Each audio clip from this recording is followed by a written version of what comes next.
Il n'est le produit d'aucune école des beaux-arts, mais ses créations défient celles des grands maîtres de l'art. Comptable de formation, artiste par vocation, Morfaï rêvait très tôt de diplomatie, donc de médiation et de représentation. Mais le décret divin en a décidé autrement. Cependant, accepter sa vocation, n'est-ce pas être en paix avec soi-même? C'est justement le choix qu'il a opéré. Artiste plasticien, Morfaï se sent investi d'une mission divine. Fort de cela, ses œuvres prêchent un monde pacifique, tolérant, un monde de brassage et d'inclusion où les peuples, quels qu'ils soient, ne sont ni côte à côte, ni face à face, mais tous ensemble les uns avec les autres. D'où sa collection de tableaux intitulée Interculturalité. Mort se fait l'avocat défenseur des femmes dans un monde où elles demeurent victimes de toutes sortes de violences, d'injustices et de contraintes, alors que lui, Murph, connaît la préciosité de la femme, d'où sa thématique sur l'intersectionnalité. Est-il de ce point de vue féministe? Non, plus que féministe, Mort se veut humaniste. Allons à la découverte ou à la redécouverte pour certains de cet artiste très demandé en Occident. Bonsoir Morfaï et merci de nous recevoir pour cette interview ici à la Galerie Les Arts du Soleil Sisayof à Dakar où vous exposez depuis quelques jours avec des collègues venus du Nigeria. Alors, avant d'entrer dans le vif du sujet, je vous prie de vous présenter succinctement aux internautes d'Africa Globe TV. Voilà, merci. Je m'appelle Morfaï, dit Murph, artiste plasticien, indépendant curateur, commissaire indépendant et organisateur d'événements. Merci pour cette brève présentation. Alors, artiste plasticien, comment êtes-vous entré dans ce métier, Morfaï? Bon, je suis artiste par une mission divine, parce que ma formation académique, c'était la comptabilité et la gestion. J'ai suivi une formation théorique et complète à l'École nationale supérieure universitaire de technologie, ENSUT, où j'ai préparé le DEC de comptabilité après avoir obtenu mon BEP de comptabilité au Collège Saint-Michel. Et en toute modestie, j'étais le premier de ma classe. J'avais toujours 20 sur 20 en comptabilité avec coefficient 6. Mais à bas âge, j'ai dessiné les croquis, les cartes pour mon maître. Et même en classe de CM2, c'est moi qui illustrais les cahiers de CEP, les certificats de fin d'études aux élèves. Mais je commençais avec les cahiers des plus belles filles pour descendre. Voilà, c'est un peu ça. En résumé, Morfaï est un artiste autodidacte. N'avez-vous jamais été dans une école de beaux-arts pour vous former? Non, je n'ai pas été à l'école des beaux-arts, mais j'ai voulu m'inscrire.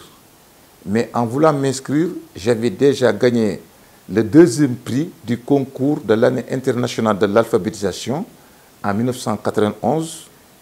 En ce moment, j'étais à l'université. J'ai participé, ma première exposition collective, c'était en 1995. J'ai déposé et on m'a sélectionné au 6e Salon national des artistes plasticiens, au musée IFAN. C'est l'actuel musée Théodore Monod. Et dans cette même année, j'ai été sélectionné encore pour participer à la célébration des 50e anniversaire des Nations Unies. Toujours au musée IFAN. Donc, pour un coup d'essai, c'était un coup de maître. L'événement, c'était l'événement le plus prestigieux, le Salon national des artistes plasticiens. On sélectionne les meilleures œuvres, les meilleurs artistes. Et l'endroit, c'était l'endroit le plus prestigieux. Après cette exposition, j'ai voulu m'inscrire à l'école des beaux-arts. Mais mes amis qui étaient déjà là-bas, ils m'ont dissuadé de ne pas m'inscrire parce qu'ils m'ont fait comprendre que après l'inscription, je devais rester 4 ans pour... Je n'aurais pas l'autorisation d'exposer tant que je n'ai pas eu mon diplôme. Alors que ces professeurs qui les enseignent, on avait fait l'exposition en même temps au musée IFAN. Donc moi, dans ma conscience et avec mon niveau que j'avais, je ne pouvais pas me priver 4 ans pour revenir à zéro. Parce que je ne pouvais pas exposer dans un événement plus haut que le salon. À part le salon, c'est la biennale. C'est pour cela que je n'ai pas voulu continuer à l'école des arts, mais je me suis formé tout seul en achetant des livres qui parlaient des différents types de pinceaux. Les pinceaux sont fabriqués comment on fabrique la gouache, la peinture à huile. J'ai fait même des cours de chimie pour savoir comment on utilise la peinture à l'huile, les médiums, l'essence térébenthine, pour rendre la peinture très vite sèche, quel diffuseur utiliser. Donc, je me suis formé tout seul parce que j'avais un niveau intellectuel élevé. Quand on prépare le DEC de comptabilité, on fait technique de communication, on fait droit, on fait économie, on fait les agrégats. Donc moi, quand je devais travailler avec mon diplôme, j'avais droit à une voiture, une secrétaire. Donc, avec ce niveau, pour apprendre autre chose, c'était facile pour moi. On a fait le tour de vos œuvres, elles sont de toute beauté. Alors je vous propose que nous puissions revenir sur les différentes problématiques que vous abordez dans vos créations. Parce qu'on a entre autres l'interculturalité, l'intersectionnalité, le monde en blues, en passant par les vibrations spirituelles. D'abord sur l'interculturalité. Que voulez-vous montrer à travers cette série de tableaux sur l'interculturalité? C'est-à-dire, moi, dans ma démarche, je fais toujours... C'est comme un écrivain. Il écrit un livre, mais il attend des résultats. Pour moi, l'artiste, il doit être témoin de son temps. À partir de ses œuvres, il doit enseigner. Il doit donner des orientations.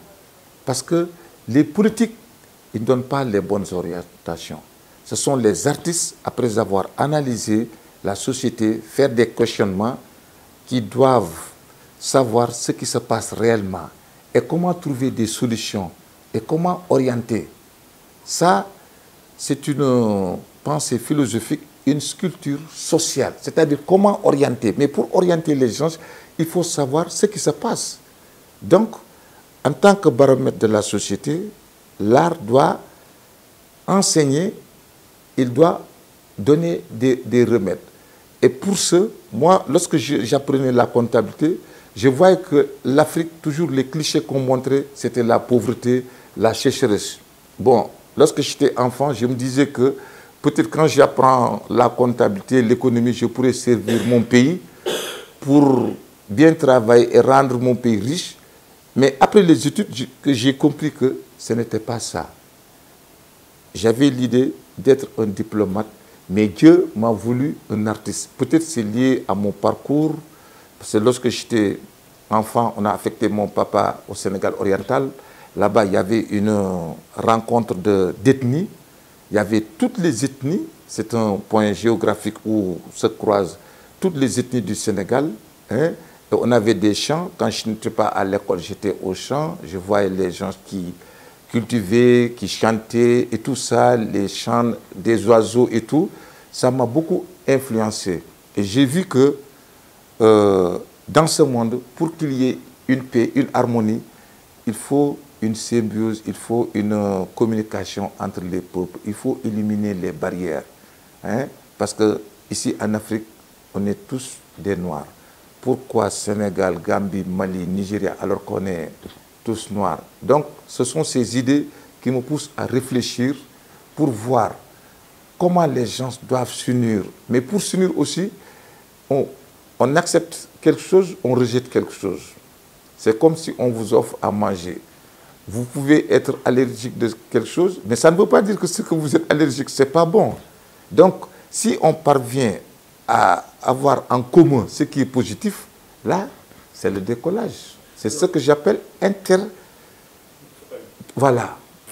Mor Faye, vous dites que les artistes lisent et appréhendent mieux la société et sont habilités à donner les meilleures orientations que les politiques. Alors, dans ce cas, faudrait-il que les artistes prennent les commandes de nos pays afin qu'ils soient mieux dirigés? Non, ce sont les politiciens, les dirigeants qui devaient donner plus de respect aux artistes pour les prendre comme conseil. Même les entreprises, ils devaient prendre les artistes comme conseil. Parce que l'artiste, il a une vision futuriste. Tout ce qu'on commercialise, tout ce qu'on porte, tout ce qu'on dit, c'est le produit des artistes. La voiture que vous achetez, c'est l'artiste qui crée le design. La façon de parler, tout ça, c'est le rôle de l'artiste. Donc, à la base, il faut développer l'aspect culturel. Et l'aspect culturel, c'est la fonction des artistes. Très bien, pour ce qui est de l'interculturalité. Alors, quid de l'intersectionnalité? À quoi fait référence cette série de tableaux? Bon, vous savez, la base de la société, c'est la femme. La femme, c'est l'effet multiplicateur. Mais si la femme subit beaucoup de... C'est-à-dire, la femme n'est pas trop libre dans ce monde.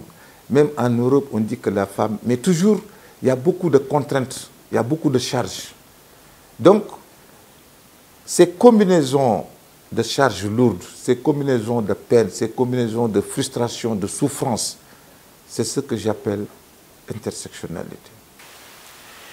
On peut donc déduire que Mor Faye est un artiste féministe? Non pas féministe, mais humaniste. Parce que pour parler de la société, on démarre par la femme. Nous tous, on a des mamans. Donc, la femme, elle est plus sensible que l'homme. Vous voyez, un clochard, un délinquant, quand il a des problèmes, il est à l'hôpital ou à la prison, on ne voit jamais son papa. Donc, c'est la maman. Donc, pour que le monde puisse avancer, il faut qu'on donne plus de respect aux femmes. À la lumière de ce que vous expliquez, on peut conclure que vous êtes un artiste féministe quand on part du principe que le féminisme, c'est la défense et la protection des droits de la femme en tant que partie intégrante, composante de la société humaine. Non, féminisme même, je pense qu'on peut trouver plus fort même. Si c'est ça, je suis totalement d'accord. Parce que comme je vous dis, la vie, pour moi, la base, c'est la femme. Si être féministe, c'est de défendre la cause des femmes, là, je suis tout à fait d'accord. Je suis féministe. Parce que comme je vous dis, quand la femme est stable, quand elle est joyeuse, le monde est en équilibre. Mais si la femme n'est pas contente, donc l'homme, il n'est pas content. Et si l'homme n'est pas content, il a un esprit animal. Donc le monde commence à avoir des dérangements. Au-delà du fait d'exposer la cause de la femme dans vos œuvres, que faites-vous de plus pour aider à sensibiliser et pour que les injustices dont elles font l'objet baissent à défaut de disparaître carrément, Mor Faye? Bon, moi, ce que je peux, c'est à partir de mon environnement immédiat, à partir de mon travail, essayer de travailler dans ce sens, parce que déjà, j'ai une opportunité de parler sur le sujet. Peut-être qu'il y a beaucoup de personnes qui auront la chance de voir cette interview. Ah, aussi, je travaille souvent avec les enfants. Je fais des ateliers avec les enfants. J'essaie de leur donner une éducation, des orientations par rapport à ça. Souvent, ce sont des thématiques que je partage en Afrique comme en Europe. Donc, je fais de mon mieux. Merci Mor Faye, ça c'est la première partie de cet entretien. Je remercie les internautes de nous avoir suivis avec attention. Rendez-vous dans la deuxième partie.